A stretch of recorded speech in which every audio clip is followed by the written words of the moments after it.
네, 이희진 부모 살해 사건 피의자 김다운을 검찰로 넘긴 경찰이 수사 결과를 발표했습니다. 경찰은 김다운이 피해자들이 청담동 주식 부자로 알려져 있는 이희진 부모인 걸 알고 1년 전부터 철저하게 계획한 범죄라고 결론 냈습니다. 현장 연결해서 좀 더 자세한 내용 정리해 보도록 하겠습니다. 자, 김호준 기자. 네, 경기 안양 동안경찰서입니다. 네, 안양 동안경찰서 앞에 나가 있고요. 자, 경찰이 김다운이 이 피해자들이 돈이 많은 것을 알고 노린 계획범죄다 이렇게 결론을 내렸네요. 네, 그렇습니다. 경찰은 김다운이 1년 전부터 준비한 철저한 계획범죄라고 결론을 내렸습니다. 네. 김 씨가 특별한 직업 없이 경제적인 어려움을 겪는 가운데 청담동 주식 부자로 유명한 이 씨의 부모인 피해자들이 돈이 많을 거라고 생각해 범죄를 벌였다는 겁니다. 실제로 김 씨는 지난해 인터넷 검색 등을 통해 고액 현금 보유자와 고액 연봉자 등 고소득 추적 인물을 검색했습니다. 경찰은 이 과정에서 김 씨가 주식 투자 사기로 유명한 이희진 씨의 존재를 알게 됐고 주식 투자금 등을 놔둔 채 이 씨가 구속됐다고 판단한 후 범행을 계획한 것으로 보고 있습니다. 실제로 김다운은 1년 전부터 이 씨 부부 자택 외부를 동영상으로 촬영하면서 범행을 준비했습니다. 피해자 차량의 위치 추적기까지 단 것으로 확인됐는데요. 결국 지난달 초 재중국인 동포 3명을 고용한 뒤 25일 피해자 자택에서 미리 이 씨 부모를 기다리다가 범행을 저지른 겁니다. 네, 인터넷 검색도 해보고 또 자동차에다 위치 추적기도 달고 또 재중국인 동포도 고용하고 이렇게 좀 철저하게 준비한 계획범죄였다 이런 얘기인데 여기까지만 들어봐도 어느 정도 동기가 좀 윤곽이 나옵니다만 경찰은 어떻게 범행 동기를 좀 파악하고 있습니까?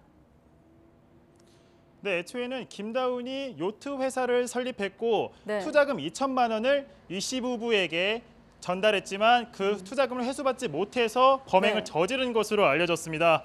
하지만 경찰은 김다운이 2천만 원 때문에 범행을 저지르지 않은 것으로 결론을 냈는데요. 경찰 수사 결과 김다운이 과거 미국에서 요트 사업을 하긴 했지만 한국에 들어와서 요트 사업을 했다는 근거는 전혀 없었습니다. 이희진 씨 등 피해자 유가족 또한 김다운에 대해서 전혀 몰랐습니다. 결정적으로 김다운이 이 씨 부모들과 통화한 기록과 금융 거래 내역 등이 전혀 없었습니다.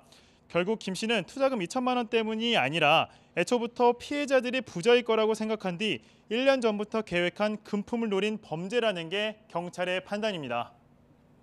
네, 지금 김우중 기자가 범행 동기까지 경찰의 입장을 좀 설명해 주셨는데 자, 그리고 이번 사건에서 가장 큰 의문 중에 하나가 바로 김 씨가 슈퍼카 판매 대금 5억 원에 대해서 미리 알고 노렸는가 이 점 아니겠습니까? 여기에 대한 경찰의 판단은 어떻습니까? 네, 슈퍼카 판매 대금 5억은 알고 놀았느냐? 이 사건이 바로 최대 미스터리 중 하나였습니다. 네. 한마디로 말하면 경찰은 몰랐다라는 겁니다.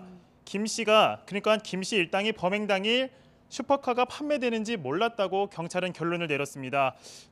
그러니까 우연히 피해자들이 그날 판매 자금을 가지고 왔었고 하필 그날 범행이 발생했다는 건데요. 경찰 조사 결과 슈퍼카 판매 관계자들과 김 씨 일당이 연락을 주고받은 사실은 전혀 없었습니다. 또 슈퍼카 매매 계약 성립 이전부터 김 씨가 공범을 고용해 범행을 준비한 점도 돈의 향방을 모르고 범행을 계획했다고 보는 주요한 이유입니다. 김다운 역시 처음에는 현금을 있는 줄 모르다가 현장 정리 중에 현금 가방을 발견했다고 진술했습니다. 네, 그렇군요. 자, 경찰이 어제 김다운의 신상 공개를 결정했는데 경찰의 결론은 결국 돈을 노린 계획 범죄였다는 건데 김다운은 여기에 대해서 인정을 했습니까? 네, 남부지방경찰청은 어제 오늘 심의위원회를 열어서 김 씨의 신상 공개를 결정했습니다. 네. 김 씨의 범죄가 계획 범죄인 정황이 뚜렷하고 압수수색을 통해 혈흔이 묻은 신발 등 증거를 충분히 확보했기 때문에 공개 결정을 내린 건데요. 김다운은 얼굴이 공개된 채 오늘 강도 살해와 시신 유기 혐의 등으로 검찰에 송치됐습니다. 검찰로 이동하기 위해 경찰서에서 나온 김다운은 계획 범죄에 관해 묻는 기자들의 질문에 일정 부분 준비한 범죄임을 인정했습니다.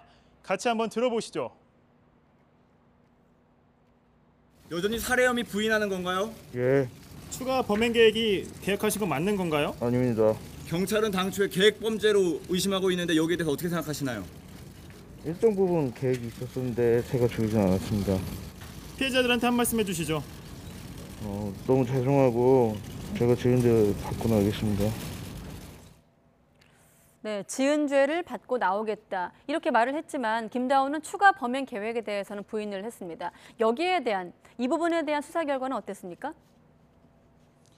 네, 김다운은 추가 범행 계획을 묻는 말에 아니라고 딱 잘라 말했습니다. 하지만 경찰은 김 씨가 이 씨 부모를 살해한 뒤 이 씨 동생에게 접근해서 추가 범행을 정황을 파악했다고 포착했습니다.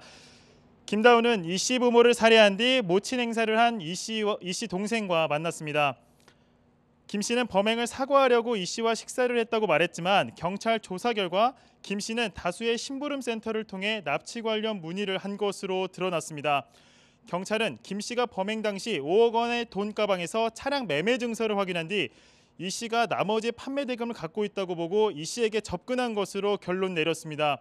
경찰은 심부름센터 직원 등 추가 범행 관련자들에 대해서 쫓고 있다며 수사를 확대할 방침입니다. 지금까지 안양 동안경찰서에서 YTN 김우준입니다.